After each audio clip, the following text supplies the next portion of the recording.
Where'd you get that scar? How do you think I got it? Looks like someone stabbed you in the back. Someone who threw me away. Welcome back, everyone. It's Charlie. This will be my full Star Wars Acolyte Episode 6 video. There's a bunch of Easter eggs and references. We got a bunch more answers, too, about what's going on with Kymir's character, who they're just calling the Stranger on the show still. Like, they subtitled him literally as The Stranger. But we did learn more about his history with the Jedi Order and with Soul, explaining what that line was about during Episode 5. Like, how could you not remember me? They actually do have history in the Jedi Order together. So if you're brand new to the channel, we're doing videos for all the episodes. Be sure to subscribe to get them. The actual episode title was Teach/Corrupt, which is a reference to both May and Osha's storylines, because basically Kymir is trying to seduce Osha to the dark side. Like, he literally uses the word desire when he's talking about all the negative dark side emotions that you tap into when you're accessing the dark side, becoming more powerful. He even goes full Monty on her briefly, and they have their equivalent of like a dark side hot tub scene. Like, why don't you come get in with me? Well, if you're not going to come for a swim, why don't you let me put my clothes back on? Come to the dark side, we do it naked here. And it seems like everything he's been doing, like his plan to seduce her, has been working at every turn. Like, she's used his lightsaber briefly, but she also put on that Cortosis helmet. Everybody now starting their watches to try and clock how long it's going to take before we see Osha wearing that helmet fighting some of the Jedi characters like May or even Master Soul. So if you had the theory that it was going to be Osha to go dark during the series, pat yourself on the back. There were a lot of theories about that even after Episode 1. When it comes to May's storyline, though, we're talking mostly about her scenes with Soul. They seem kind of ominous the way he talks about it, because a lot of people are like, wait a minute, is Soul going to be the one to also go dark at the end of the series because he's giving in to so many of his emotions, very un-Jedi-like behavior? So it's also possible that Soul winds up being the one to be corrupted by the end of the series, too. One of the only weird things, though, during the intro, like they always flash the different helmets and all the different Star Wars series. Usually when they introduce a brand new series, they'll put like one of those characters' helmets in the intro, characters that appear during the series. But even though they have Kymir's special Cortosis helmet during this, you think they'd add that to the intro. They haven't done that yet. Star Wars even just announced that they're actually selling that as merch now, but not till like next year. Like, you can pre-order it now, but you won't actually be able to get it till next year. And it looks a completely different color. So maybe this is what his helmet looked like before it had been destroyed a bunch of times. Like, it looks like it's been broken and repaired many, many times over. Personally, I like the Kintsugi look of his helmet as it exists now, like the blackened Kintsugi look, like it's been broken and repaired many different times. But the actual opening scene starts a short time jump after the end of last week's episode, with Osha waking up in the lair Kymir made for himself on that same planet that we saw at the end of Episode 1, which they also subtitle as quote-unquote unknown planet. But you can see how they're trying to evoke a lot of the imagery from Last Jedi and Rise of Skywalker with the planet of the first Jedi Temple that Luke Skywalker was on. I don't think it's the same planet, but it's on an island just like Luke Skywalker was on the island with the first Jedi Temple. There's also a lot of vibes of Kylo Ren and Rey going on between Kymir and Osha now, too. Like, they're really leaning on that heavily, and I think the showrunner actually specifically pointed that out, like, oh yeah, we're actually trying to lean into that kind of energy. Because we're talking about seduction here, and that's kind of what Kylo Ren was trying to do to Rey during the sequel series. There's also been a lot of talk about Force dyads, just generally a lot of things that they've referenced in the Star Wars movies recently. You look around his little lair, though, you can see a workstation like he's been here for a while, it seems like. There's a water source, there's a couple power devices. Later in the episode, too, it also seems like there's a Cortosis vein, so I think part of the idea is that Kymir found this place, like he found the Cortosis vein, and then just set up shop here, because he's used that to create the helmet itself. The substance is incredibly hard to mine, so it would have taken him a long time to actually build that helmet. The music track is kind of ominous, but very curious, because you're meant to take Osha's perspective, like she's very mistrustful, but kind of curious about where she is and what's going on here. She notices that he healed her. He actually force healed her, which is also an ability that we saw during the sequel series. He left medicine, some water nearby, there's food cooking. Part of the idea, like I said, is that he's trying to seduce her, so at every turn, he gives her opportunities to leave and sort of challenges her, like, well, if you want to leave, take the ship and go, no big deal. But at every turn, she continues to stay because she's kind of curious about what's going on here, and he's sort of trading on a lot of her abandonment issues with the Jedi. Basically telling her, in so many words, the Jedi don't care about her. They threw her away like they threw him away. Don't worry, we'll get into that too, like all about his history Currently, I will say that Kymir's character, as they presented all the different characters in the series, is probably the most interesting person. I think they actually would have been better off if the series had followed him instead of May and Osha. Part of the problem with that, though, is the showrunner said that she's not going to answer all the backstory questions about his character until future seasons, if they do get future seasons. So if we wind up only getting one season, there's going to be a bunch of unanswered questions. Notice how she starts meeting the little bird creatures, like she sees one here. I'm not sure what they're actually calling this, but it's probably up on the Star Wars wiki page now. They keep showing shots of this little bird family, like an adult, like a mom and a dad bird and a little baby bird. I think just to let you know that this place isn't meant to be totally evil. Like, even though it might be stronger in the dark side of the Force, it's meant to be just a normal place in general. Also evoking the feeling of family because Osha is looking for a family. She feels abandoned by her Jedi family, and she feels like she lost her biological family. Like she just met her sister and found out that she was alive, though. She finds one of May's daggers that she left behind. The clothes that she puts on later seem like some of May's old clothes that she left behind here. Also notice how she's transitioned from the white clothes that she was wearing because May stole those clothes to gray now, which is a metaphor for her character's alignment, going from true lawful, like true good, Jedi side, to the gray, more neutral. So like she's taking more of a Bendu type of approach as she's leaning more dark side now. We get a better shot of where the lair is. It's part of a chain of small islands. Like I said, they're trying to evoke a lot of imagery from Last Jedi and Rise of Skywalker with that water planet that Luke Skywalker was on, that special island. Back on Kofar, they pick up immediately after last week's episode with Sol radioing to the Jedi Temple to let them know what happened, but the comms seem jammed or blocked for some reason. I don't think that May is responsible for that. I think they're just generally having comm trouble here. As May enters the ship, she starts having flashbacks to her Jedi test given to her in this room. We saw a bit of that scene, but we only saw it from Osha's perspective. We only saw May leaving the ship happy that she failed the test. Basil continues to clock that it is May and not Osha throughout the rest of the episode too, like he keeps trying to out her, but it takes till the end of the episode. Her whole plan here was to disguise herself as Osha, use her clothes, like cut her hair so that she looked just like her, to sneak onto the ship and kill Sol to complete her revenge mission, Kill Bill style. They did say the series was partially inspired by Kill Bill, killing all the Jedi that she thought was responsible for the tragedy 16 years ago. We see Sol giving into a lot of his anger and sadness briefly before he gets his emotions under control. It seems very un-Jedi-like for him. Like I said, they might also be teasing Sol becoming a fallen Jedi too, which is a term that they introduce in this series too. A powerful Jedi has fallen, which is what you call a Jedi that turns evil, basically turns to the dark side, a fallen Jedi. A powerful Jedi has fallen. Anakin Skywalker is a fallen Jedi because he became Darth Vader. So even though they really want you to focus on Osha's seduction to the dark side, she might not be the only person who is seduced or falls to the dark side.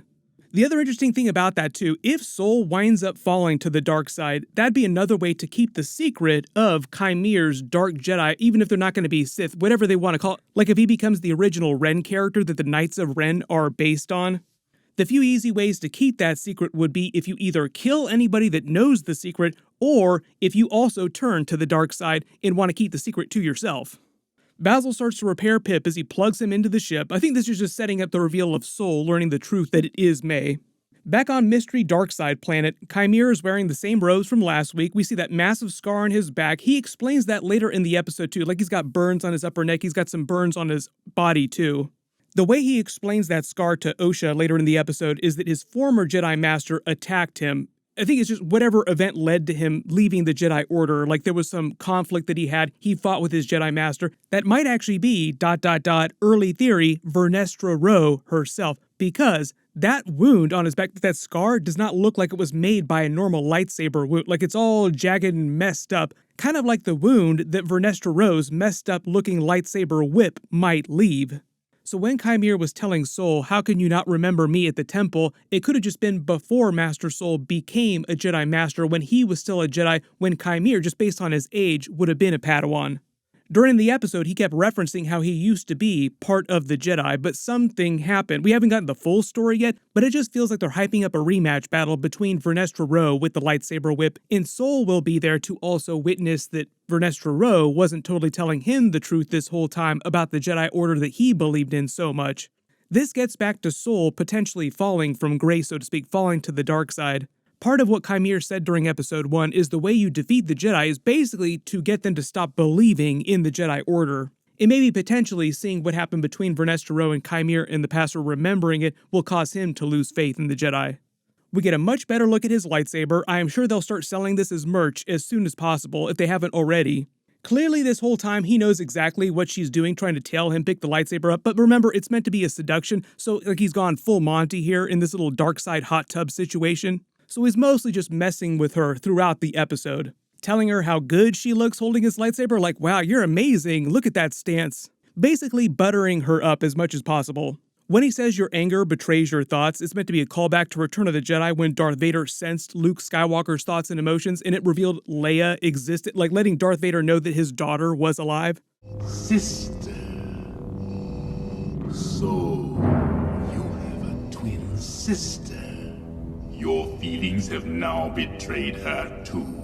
And one of the other interesting parts in all this seduction that he's trying to pull off here is that he never actually lies to her. As far as we know, I think he's just lying by omission, like he's not telling her the whole story, but he's not outright spinning lies. When he likens Sol to being kind of like a father figure to her and she feels betrayed by that relationship, like why would you love someone that can't love you back? That's the whole idea. The Jedi do not like attachment. So the Jedi would never fully love someone the way that she would love someone, but the Darksiders can do that because they give in to their emotions. The weird thing about Sol though is that he seems way more emotional than any other Jedi Master that we've seen. There's a lot of Qui-Gon Jinn energy going on in him too, like Qui-Gon Jinn was a little bit like that too. Back on the ship, notice May almost seems like she doesn't know what to do when she gets that hug from him. Like, what's going on here? Why are you giving me a hug? He confirms that he's been keeping secrets about what really happened on Brendok 16 years ago, and he's finally going to tell the Jedi High Council what really happened. They're still stretching the mystery out because there are several points in this episode where he references that, like the truth. May ask for the truth. He almost tells her the truth, like he was going to tell Osha the truth, but he got stunned during episode 5, and this time he's also interrupted by the ship again, conveniently, so that we don't get to learn the truth until next week's episode. Like, how long can we pull the taffy on revealing what really happened? I think we're going to get another big flashback episode, like episode 7 will be a flashback to what really happened. We'll actually get to see Wookiee Jedi use his lightsaber. There's a bunch of trailer footage of that we haven't seen in episodes yet, so that's why I'm saying it's probably going to be episode 7. And all the weird trouble that the ship has, like it powers down, powers on randomly, I don't think that May specifically sabotaged it. I think the ship is just having normal problems. Specifically timed for big story points in the episode. Like, nope, don't want to give this away. We've got to make sure the ship malfunctions right before I tell you the full story. Back on Coruscant at the Jedi Temple, Vernestra Rwoh learns about a Senator Ravencourt that sounds like he's anti-Jedi or part of an anti-Jedi faction in the Republic. And if you remember, way back in episode 1, she was telling Sol that they were kind of worried about anti-Jedi factions in the Senate, people moving against them, basically trying to erode the Jedi's authority inside the Republic. When this character mentions the expansion region, that's just this part of the galaxy here between the inner rim and the mid rim. It's just a big group of people, essentially. Their faction wants an external review of the Jedi Order, basically a way to diminish their authority, like I said, tie them up with bureaucracy, generally weakening the Jedi Order.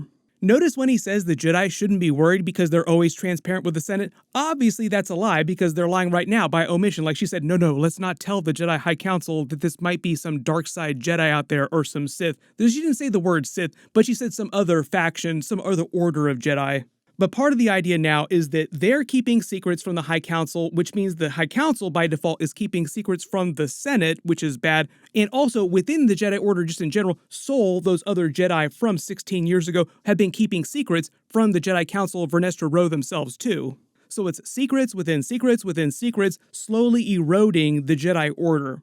Kind of showing you how the Jedi Order slowly fell over time. Like it wasn't all one single big event. Like Order 66 eventually happens, but they were severely weakened before that happened. We find out the person that Sol had been trying to contact on the comms from the Jedi Temple was named Mog. The funny thing about that is that that's also the name of a god that the Hutts worship in canon. She's able to discern what Sol was trying to say, even though it was garbled. His entire team is dead. They need to send a rescue team, so they head to Kofar. It also explains how they get all those dead bodies that Sol left behind in episode 5. A lot of people were like, wait a minute, he just takes off. He doesn't even take the bodies. Then Kymir essentially does a big info dump on his backstory, or partial info dump on his backstory to Osha, how he used to be a Jedi at the temple. Like I said, I think this explains how he knew Sol. During their conversation at this point of the episode, he keeps trying to tell her that she's the powerful one and the Jedi have been keeping her down because of their rules. Like, no, you've been this powerful always. Just because you haven't been practicing your Force abilities means that you're not able to tap into the Force the way that the Jedi do, but it doesn't completely cut you off from the Force. You could still tap into that power just using the ways that I use, which just happen to be dark side. So essentially, his next step in the seduction here is telling her that the Jedi have been trying to keep her from being as amazing as she's capable of being. Back on the Jedi ship, it seems like Basil really does figure out what's going on with May and starts trying to take her down, even though he's this tiny little beaver character. Basil manages to squirt her with lubricant before she reprograms him back to base settings. Then Chimere starts to get into the other quote-unquote ways to tap into the Force. Now, mostly we're talking about dark side, Sith-related techniques here, but if you think about it, there's also characters like Ahsoka or Grogu who aren't strictly Jedi or don't think of themselves as Jedi, but still practice the Force. You could also look at the Night Sisters this way too. The Night Sisters also wield the Force, but they call it magic, that green Force energy. It's just a different way of tapping into the Force that other orders like Jedi or even Sith are not capable of doing. But it's basically everybody around the universe drawing on the same power, just using different methods to do that. He continues to speak poorly of the Jedi, trying to explain that he only killed them because he was trying to defend himself, because he just wants to be left alone to practice the Force the way he wants to, and to have a Padawan of his own, an acolyte of his own, so that he can pass on his knowledge. The Jedi hate that. They were going to arrest and kill him, so the idea is that he wanted to protect himself. Theoretically, he's not wrong. And even though social media seems to love Yord, like hashtag YordHorde, he points out that he arrested her, was going to send her to jail essentially before they learned the full truth, even though she was innocent. So like I said earlier, at every turn, he doesn't lie to her outright, like he doesn't tell her the full story, but everything he's telling her is technically correct. From a certain point of view, yes, the Jedi have been douchebags.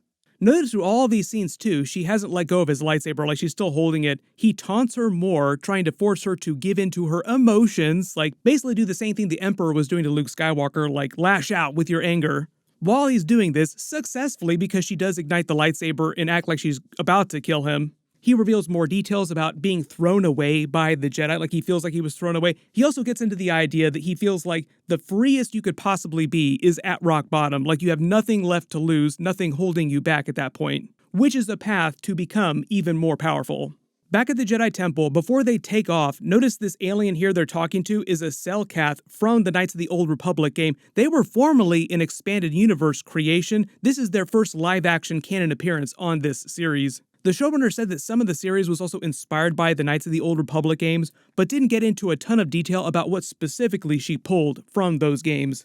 The little joke about Vernestra Rwoh getting sick in hyperspace might be from the High Republic books. I haven't read any of those, so I can't actually verify this, but that feels like a joke that they would pull from her backstory, and she's meant to be a younger Jedi during that period in those books. Back on the ship, when Sol's wondering about Chimere and how he was able to hide his true intentions, it's the same question people ask all the time about why Palpatine was able to sit under Yoda and the Jedi's noses for so many years on Coruscant without them figuring out that he was a Sith Lord. Her line about your mind being clouded when you really want something, only seeing what you want to see, is only half the explanation. Like, that's kind of the truth. The more technical explanation for the Yoda question that they introduced to canon a while ago is called Dark Side Miasma. It's sort of like a Sith technique that clouds the abilities of light side Force users to detect them. Kind of like casting a fog over their ability to sense things. So it's a little bit of the Jedi being stupid and overconfident, but also there's a little bit of dark side magic involved too. Then even though May is pretending to be Osha, lying to Sol, her conversation about suppressing, losing a lot of herself to become a Jedi is more of a metaphor about people just in general, particularly immigrants who hide or suppress their original cultures to better integrate with a new culture.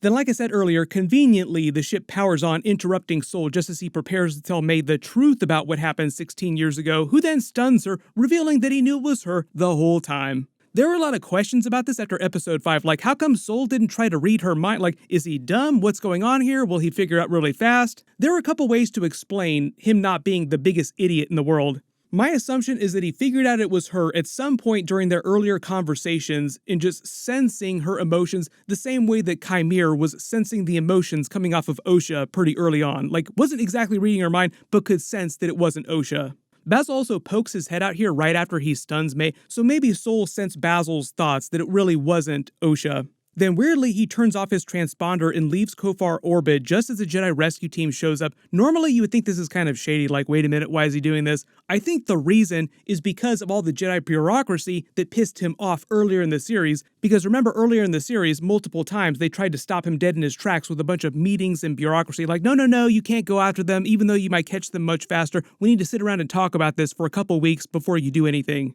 So that's probably why he turned the transponder off. Like, no, we don't need to consult with the Jedi. I'm going to go find and save Osha.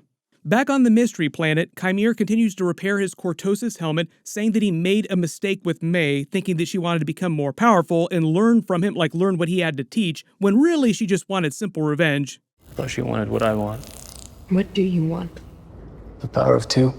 When he tells her that he wants the power of two, that can mean a lot of things. The Sith idea of master and apprentice, always two there are. Also the idea of a Force dyad, which gets into more Rey, Kylo Ren kind of vibes. It can also mean May and Osha together, remember, because during episode 1 there was that whole idea they introduced of one being in two bodies, like a Force dyad. He confirms that his helmet is Cortosis, resistant to lightsabers, but also acts like a sensory deprivation helmet like the ones used to train Padawans, and also like the helmet that Obi-Wan Kenobi used to train Luke Skywalker, but that was a normal blast helmet, that wasn't Cortosis. They use the helmets for the same reasons though. It basically allows them to ignore their obvious senses like sight and hearing, and forces them to reach deeper into the Force using it to sense everything, connecting them to the Force more fully, basically training them to become more powerful. Notice how he tries to get her to put it on here. We do see her put it on at the end of the episode. I think that's the completion of her seduction. Like the minute she puts the helmet on, it's like boom, seduced. Next step for her is also being naked in that dark side hot tub. Early theory, too, we might actually see Osha wearing that helmet fighting the Jedi by the end of the series, like either fighting May or fighting Master Soul. That would be like the next step, like her actually training to fight in the mask and then fighting some of the Jedi with it. Love the way they transition from the helmet to Jeki's dead body just lying there. Just reminding you that Kymere slaughtered all these people just a little while ago. We see Yord's body, R.I.P. Vernestra Rwoh senses the lightsaber battle in the Force between Soul, Osha, May, Kymere, everyone. It's sort of like Jedi instant replay ability. We saw Ahsoka use it during the Ahsoka series. She uses her lightsaber whip from the High Republic comics to take out the Umbra Moth. The way that this is actually made is they mess with the emitter blade that just causes it to be a little less stable, so the blade itself just whips out way further. There's a couple mechanisms inside lightsabers when you construct them that restrict the size of the blade. You can actually change the size of the blade. The easy prediction to make now is that we'll see her in episode 8, probably in a fight scene with the lightsaber whip. When Mog suggests that it was Master Soul who might have fallen, a powerful Jedi has fallen. Like I said, that's basically what you call a Jedi who's gone to the dark side of the Force, a fallen Jedi. Also the potential that Soul might be the one who becomes Sith by the end of the series. Then Vernestra Rwoh seems like she's remembering something to do with Kymere and tipping the scales. She referenced this earlier in the series. It's all about the Sith and the resurgence of the dark side of the Force in the galaxy just in general. They do take the dead bodies of all these Jedi back with them so they will get a proper burial. Then back on the ship, May wakes up handcuffed, and Soul tells her they're gonna find Kymere, save Osha, and he will tell her finally the truth about what really happened, and does intend to let her go free after they've completed the mission. Their scene also has a lot of weird energy going on here too. Like, it's not sinister, but it's also not totally hopeful either. Like, it just feels kind of off. Which is why I'm thinking more and more now there's more potential for Soul's character to fall to the dark side of the Force. Notice how he also told her that he spent 16 years thinking about what he was going to say to her if she were alive. It sounds kind of ominous just in general. If you're talking about the true Jedi way, a true Jedi would not be keeping any secrets about what really happened 16 years ago, wouldn't need to keep secrets, and wouldn't be holding on to that negative emotion for 16 years. Then they end the episode on a scene that makes it seem like Osha has been fully seduced, like Kymere, mission accomplished. She notices the vein of Cortosis, then puts the helmet on. The heavy breathing is also meant to evoke a lot of energy from Darth Vader's breathing sounds under his helmet too.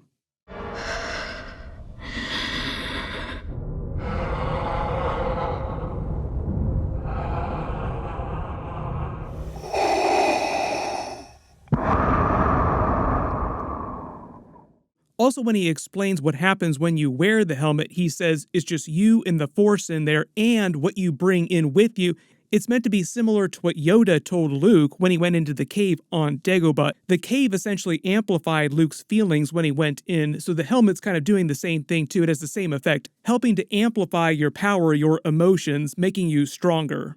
Overall, it was nice to finally get some more answers about Kymir's backstory. Like I said, they're really setting him up as the most interesting character on this show. Like, why didn't we start by following his character, mostly?